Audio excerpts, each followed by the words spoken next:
ನಾ ಈ ಥರ ಓವರ್ ನೈಟ್ ನೆನೆಸಿಡ್ಬೇಕು. ಇಲ್ಲ ಅಂದರೆ ಮಾರ್ನಿಂಗ್ ನೆನೆಸಿಟ್ಟು ಈವ್ನಿಂಗ್ ಟೀ ಟೈಮಿಗೆ ತಿಂಡಿ ಮಾಡಬೇಕು ಅಂತ ಹೇಳಿದ್ರು ಮಾಡ್ಬೋದು. ಒಂದು ಮಿನಿಮಮ್ 7 hours ಅದು ನೆನಿಬೇಕು.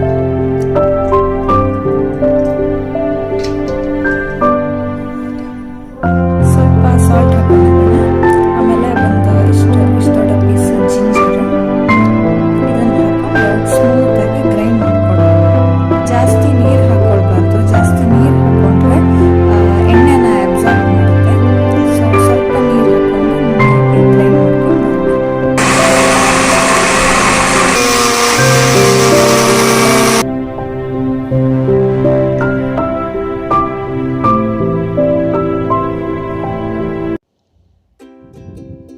ಒಂದು ಇಂಪಾರ್ಟೆಂಟ್ ಟಿಪ್ ಏನಂದರೆ, ಈ ಉದ್ದಿನ ಹಿಟ್ಟನ್ನು ಗ್ರೈಂಡ್ ಮಾಡಿದ ಇಮಿಡಿಯೇಟು ನಾವು ವಡ ಮಾಡಬೇಕು. ಇಲ್ಲ ಅಂದರೆ ಹಿಟ್ಟು ಫರ್ಮೆಂಟೇಷನ್ ಆಗುತ್ತೆ. ಫರ್ಮೆಂಟೇಷನ್ ಆದಮೇಲೆ ನಾವು ವಡ ಮಾಡಿಕೊಂಡ್ರೆ ಆಯಿಲ್ ಜಾಸ್ತಿ ಅಬ್ಸಾರ್ಬ್ ಮಾಡ್ಕೊಳ್ಳುತ್ತೆ. ಉದ್ದಿನ ಹಿಟ್ಟಿನ ಕನ್ಸಿಸ್ಟೆನ್ಸಿ ಈ ಥರ ಇರಬೇಕು. ಇಷ್ಟು ಗಟ್ಟಿಯಾಗಿರಬೇಕು. ತೆಂಗಿನಕಾಯಿ, ಶುಂಠಿ, ಆಮೇಲೆ ಹಸಿಮೆಣಸನ್ನು ಈ ಥರ ಕಟ್ ಮಾಡಿ ಇಟ್ಕೊಳ್ಳಿ. ಆಮೇಲೆ ಒಂದು 5 ಟೇಬಲ್ ಸ್ಪೂನಷ್ಟು ಅಕ್ಕಿ ಹಿಟ್ಟನ್ನು ಎತ್ಕೊಳ್ಳಿ. ಫಸ್ಟ್ಗೆ ಅಕ್ಕಿ ಹಿಟ್ಟನ್ನು ಈ ಉದ್ದಿನ ಹಿಟ್ಟಿಗೆ ಹಾಕಿ ಚೆನ್ನಾಗಿ ಕಲಿಸ್ಕೊಳ್ಬೇಕು. ತುಂಬ ಚೆನ್ನಾಗಿ ಮಿಕ್ಸ್ ಮಾಡಿ ಇಟ್ಕೊಳ್ಬೇಕು. ಎಷ್ಟು ಚೆನ್ನಾಗಿ ಮಿಕ್ಸ್ ಮಾಡ್ತೀರೋ ಅಷ್ಟು ಚೆನ್ನಾಗಿ ನಿಮ್ಮ ವಡ ಸ್ಮೂತಾಗಿ ಬರುತ್ತೆ ಆ್ಯಂಡ್ ಔಟ್ಸೈಡು ತುಂಬ ಕ್ರಿಸ್ಪಿನೆಸ್ ಇರುತ್ತೆ.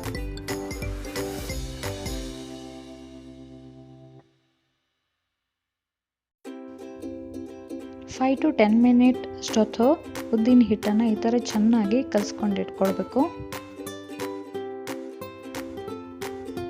ಈಗ ಕಟ್ ಮಾಡಿ ಇಟ್ಕೊಂಡಿರುವ ಹಸಿಮೆಣಸು, ತೆಂಗಿನಕಾಯಿ ಪೀಸಸ್ಸು, ಆಮೇಲೆ ಶುಂಠಿ ಪೀಸಸನ್ನು ಹಾಕ್ಕೊಂಡು ಚೆನ್ನಾಗಿ ಇನ್ನೊಂದು ಸಲ ಮಿಕ್ಸ್ ಮಾಡ್ಕೊಳ್ಳಿ.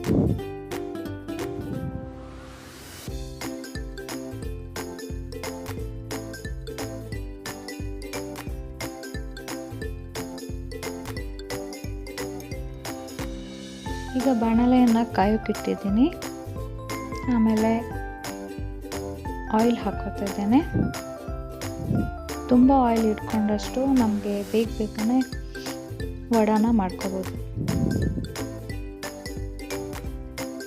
ಎಣ್ಣೆ ಕಾಯ್ತಿರುವಾಗನೇ ಇನ್ನೊಂದು ಸಲ ಉದ್ದಿನ ಹಿಟ್ಟನ್ನು ಮಿಕ್ಸ್ ಮಾಡಿಟ್ಕೊಳ್ಳಿ.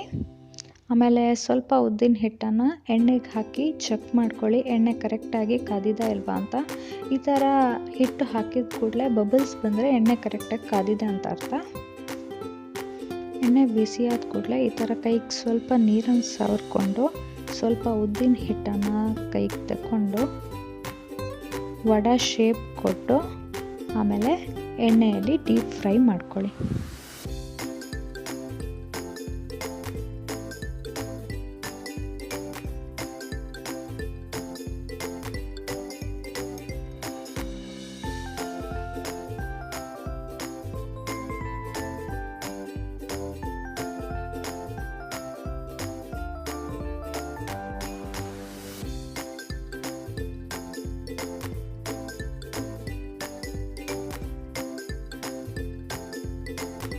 ನಾನು ತಗೊಂಡ ಆಯಿಲ್ನಲ್ಲಿ ಒಮ್ಮೆಗೆ 3ರಿಂದ 4 ವಡಾನ ಈಸಿಯಾಗಿ ಮಾಡ್ಕೊಳ್ಬೋದು.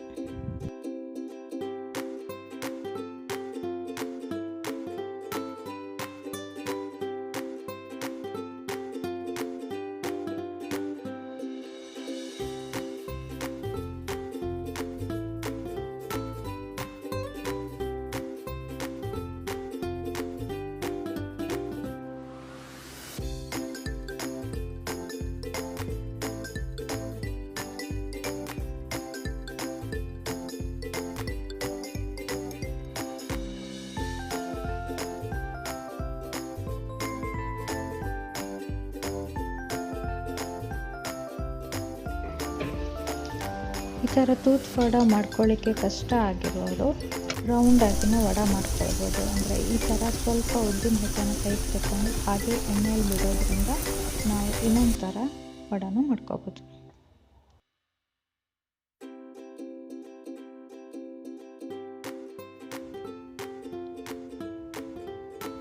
ಇಷ್ಟು ಡಾರ್ಕ್ ಕಲರ್ ಬರೋ ತನಕ ವಡಾನ ಚೆನ್ನಾಗಿ ಫ್ರೈ ಮಾಡ್ಕೋಬೇಕು. ಆಮೇಲೆ ಆ ಬಬಲ್ಸ್ ಎಲ್ಲ ಸ್ಟಾಪ್ ಆಗಬೇಕು.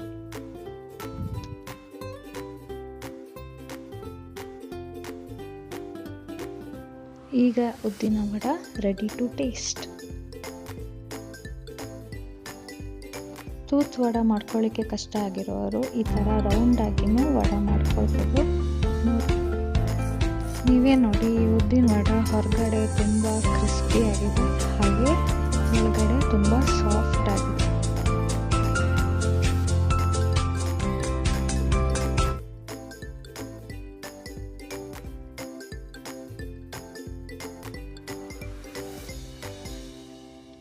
ನೀವು ಒಮ್ಮೆ ಟ್ರೈ ಮಾಡಿ, ಹಾಗೆ ಟೇಸ್ಟ್ ಹೇಗಿತ್ತು ಅಂತ ಕಮೆಂಟ್ ಮಾಡಿ ತಿಳಿಸಿ. Thank you.